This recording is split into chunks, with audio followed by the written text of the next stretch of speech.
Notre médecine et notre biologie officielle ont pour base un paradigme mis en place par Pasteur en 1876. Selon ce paradigme, la maladie résulte d'une agression bactériologique ou virale ou bien d'une atteinte endogène par un processus cancéreux ou auto-immun. Les bases de ce paradigme n'ont jamais été vérifiées, démontrées, confirmées expérimentalement parlant. Et il suffit de s'intéresser au protocole utilisé par les anatomopathologistes pour examiner le vivant pour comprendre à quel point tout cela est contestable. En effet, lorsque le tissu vivant est prélevé pour faire une biopsie, il est dans un premier temps plongé dans un bain de formol, un bain qui doit pénétrer au cœur du tissu vivant. Ceci pour fixer, c'est-à-dire pour tuer en fait le vivant. Dans un deuxième temps, le tissu est déshydraté complètement. Il faut savoir que la vie, tout tissu vivant contient au moins 70% d'eau, et ce n'est pas n'importe quelle eau, c'est une eau qui est informée, qui est structurée en fonction de l'être originel sur lequel on a fait le prélèvement. Ensuite, le tissu est plongé dans un bain de toluène, l'équivalent du trichloréthylène, pour éliminer toutes les matières grasses. Ensuite, on fait une inclusion dans de la paraffine brûlante à 300-400 degrés. On laisse refroidir cette paraffine et ensuite on fait des coupes ultra fines avec un matériel qui s'appelle le microtome. Le microtome, c'est un système de guillotine qui utilise des lames de rasoir. Et les coupes sont plus fines que le tranchant de la lame de rasoir. Et donc les coupes obtenues sont complètement froissées, fripées, dilacérées par des lames qui ne sont bien sûr pas changées chaque fois, donc qui sont plus ou moins éraillées. Et on les recueille dans un récipient rempli d'eau pour qu'elles puissent se défriper lentement. Et lorsqu'elles sont défripées, on les pêche avec une lame en verre. Et on les présente, on fait passer la lame en verre sur la flamme d'un bec benzène à 600-700 degrés, de façon à souder la coupe à l'intérieur du verre. Ensuite, on fait un bain dans du toluène à nouveau ou trichloréthylène pour éliminer la paraffine. On fait une réhydratation avec de l'eau distillée morte, qui n'a donc pas d'information vivante comme tout à l'heure. On fait un bain dans de l'acide pur et de l'acide très fort pur pour faire ce qu'on appelle un mordançage, c'est-à-dire créer des trous, des éraillures, des fissures sur lesquelles les colorants vont pouvoir s'accrocher. On colore, donc on met un colorant qui va s'accrocher dans ces éraillures, et ensuite on examine au microscope. Bon, il est clair que on est quand même relativement loin de ce qu'on peut appeler le vivant lorsqu'on en arrive là.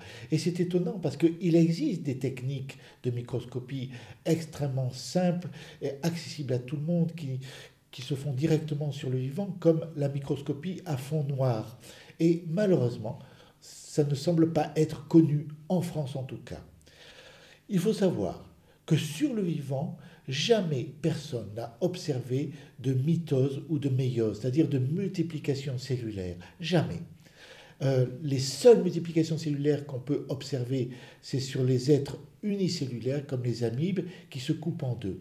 Mais chez tous les êtres organisés, que ce soit des végétaux, des animaux, des êtres humains, il n'y a jamais ni mitose ni méiose. J'en veux pour preuve le fait que ça fait 2 siècles qu'on sait parfaitement qu'à l'intérieur des tubules séminifères des testicules, les cellules germinales qui théoriquement devraient donner 2 spermatozoïdes distincts, eh bien en fait, chaque cellule germinale fabrique simultanément entre 10 et 20 spermatozoïdes qu'elle libère une fois qu'ils sont prêts dans la lumière du tubule, et elle se remet à fabriquer de nouveaux spermatozoïdes ensuite. Donc on est très très loin de la théorie de la méiose qui est prônée par cette biologie officielle.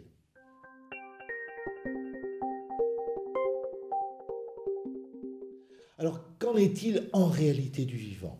Eh bien, le professeur Béchamp, un contemporain de Pasteur, a pu démontrer à l'époque qu'il existe au cœur de tous les êtres vivants, quels qu'ils soient, des microcellules mesurant entre 30 et 60 nanomètres de diamètre. Et ces microcellules sont véritablement les ouvriers à la base de la vie. Il a pu démontrer en particulier que ces microcellules synthétisaient les enzymes ou zymases, ce qui fait qu'il les a baptisées microzymas. Qu'est-ce que c'est que les enzymes? Aujourd'hui, au XXIe siècle, on n'arrive toujours pas à comprendre comment ça fonctionne. Ce sont des substances chimiques capables de mettre en route des réactions chimiques très complexes qu'on pourrait obtenir dans des tubes à essai à l'aide d'acides ou d'alcalis effroyablement caustiques et à des températures de 6 à 700 degrés. Eh bien, les imases ou enzymes sont capables de mettre en place ces réactions chimiques à l'intérieur du vivant de façon extrêmement respectueuse et à des températures de 0 à 37 degrés. Ces microzymas, il y en a partout. Il n'existe pas un être vivant, où qu'il soit, qui n'ait pas de microzymas dans le noyau des cellules, à l'intérieur du cytoplasme cellulaire, dans le milieu extracellulaire.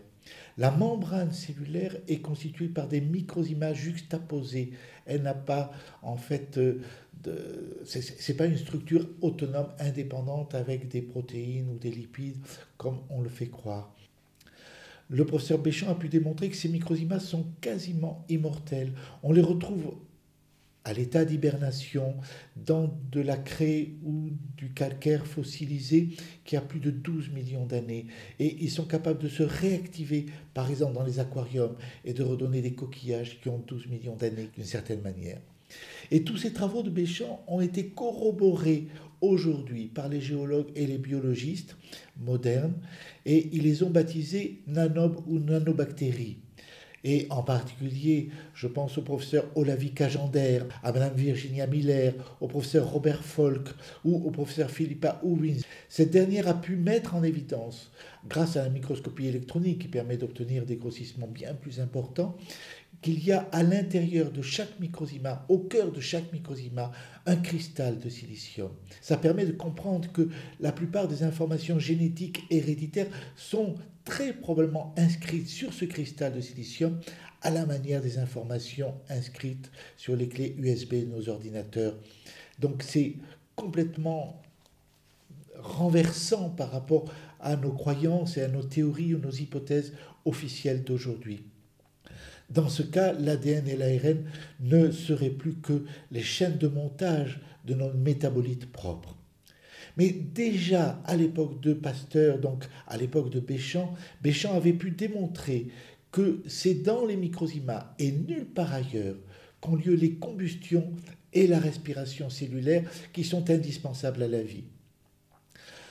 Après la mort de notre corps physique, ces mêmes microzymas vont se charger de le démonter et de redistribuer la matière azotée dans l'humus pour permettre le recyclage et la poursuite de la vie sur la planète. Et donc ça, c'est extrêmement important. Ce sont nos microzymas qui bâtissent notre squelette microscopique, qui est le tissu conjonctif, qui consiste en une espèce de trame de fibres collagènes et de fibres élastiques. Et c'est à l'intérieur de cette trame qu'ils vont pouvoir bâtir les cellules, qui vont bâtir les organes, qui vont bâtir l'ensemble du corps vivant. Évidemment, toutes ces constructions, que ce soit les cellules, que ce soit le tissu conjonctif et tout ça, sont labiles, c'est-à-dire que c'est capable d'être démonté. On l'a vu tout à l'heure lorsque nous avons parlé de ce recyclage de notre corps physique après la mort. Alors, prenons bien conscience que la majorité des germes, candida, bacilles ou autres, qui sont présents dans notre corps sont endogènes, ils ne viennent pas de l'extérieur. Et si par hasard des germes viennent de l'extérieur et pénètrent dans notre organisme, ils vont pouvoir éventuellement transmettre une information, mais ils ne vont pas s'y multiplier, ils ne vont pas y rester, ils savent qu'ils ne sont pas chez eux. Et ça, c'est important.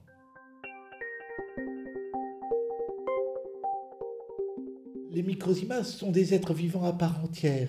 Ils se nourrissent, ils évacuent des déchets. Et ils ont besoin donc d'une nourriture, ils ont besoin de glucose, ils ont besoin de protéines, de lipides, de sels minéraux, d'eau, etc. Comme tout être vivant. Et c'est important de la rapporter en plus. et ça c'est vraiment fondamental, des antioxydants, c'est-à-dire de la vitamine C, de la vitamine E. Ces antioxydants leur permettent d'antidoter pratiquement tous les poisons imaginables. Ils leur permettent d'évacuer les cendres, les radicaux libres et tout ce qui peut gêner le fonctionnement normal du corps. Alors, il est clair qu'il y a encore beaucoup de recherches à faire sur les microzymas. On a encore beaucoup de travail.